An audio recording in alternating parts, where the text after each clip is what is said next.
5 recettes à la une, ça sent déjà bon.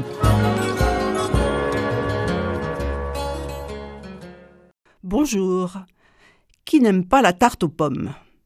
C'est un grand classique, mais il en existe de multiples variantes et chaque famille possède, voire protège sa version. Elle trouve ses racines dans les traditions culinaires européennes où les pommes faciles à conserver étaient souvent utilisées en hiver pour réaliser quelques douceurs. Vous connaissez la tarte normande, la tarte tatin, la tarte fine. Aujourd'hui, je vous partage cette variante, la tarte aux pommes et aux amandes. Pour choisir la variété idéale pour une tarte aux pommes, plusieurs critères sont à prendre en compte.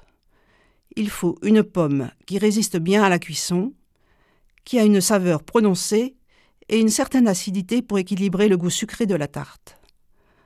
Vous pouvez vous tourner vers la Pink Lady ou la Royal Gala, la Golden Delicious ou la Belle de Boskop, et bien d'autres encore.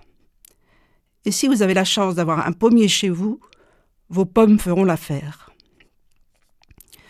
Pour 6-8 parts, il vous faut une pâte feuilletée toute faite, 5 à 6 pommes de taille moyenne, 70 g de beurre, 50 g de sucre, 100 g d'amandes effilées, 2 cuillères à soupe de miel. La réalisation maintenant. Déroulez votre pâte, déposez-la dans un moule à tarte et piquez-la avec une fourchette. Préchauffez votre four à 180 degrés. Pelez et évidez vos pommes et coupez-les en quartiers puis en lamelles. Si vous possédez un épluche-pomme, vous savez cet ustensile rouge avec une manivelle qui permet de peler, extraire le trognon et couper en lamelles une pomme.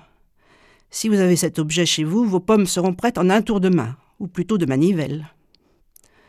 Vos pommes ainsi coupées, déposez-les sur votre pâte en les faisant se chevaucher. Mettez votre tarte au four pendant 40 minutes. Quelques minutes avant la fin de la cuisson de la tarte, dans une petite casserole, faites fondre le beurre doucement et hors du feu, ajoutez le miel, le sucre et les amandes effilées. Sortez votre tarte du four, la pâte et les pommes doivent être dorées. Nappez votre tarte du mélange beurre, sucre, miel et amandes en le répartissant uniformément. Pour finir, faites caraméliser en remettant au four la tarte environ 10 minutes à 220 degrés.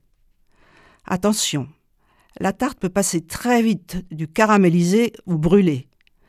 Un conseil donc, restez proche de votre four durant cette étape et surveillez. Sortez la tarte dès qu'elle est bien dorée sur le dessus. Voilà une petite variante de la fameuse tarte aux pommes à déguster à toute heure du jour.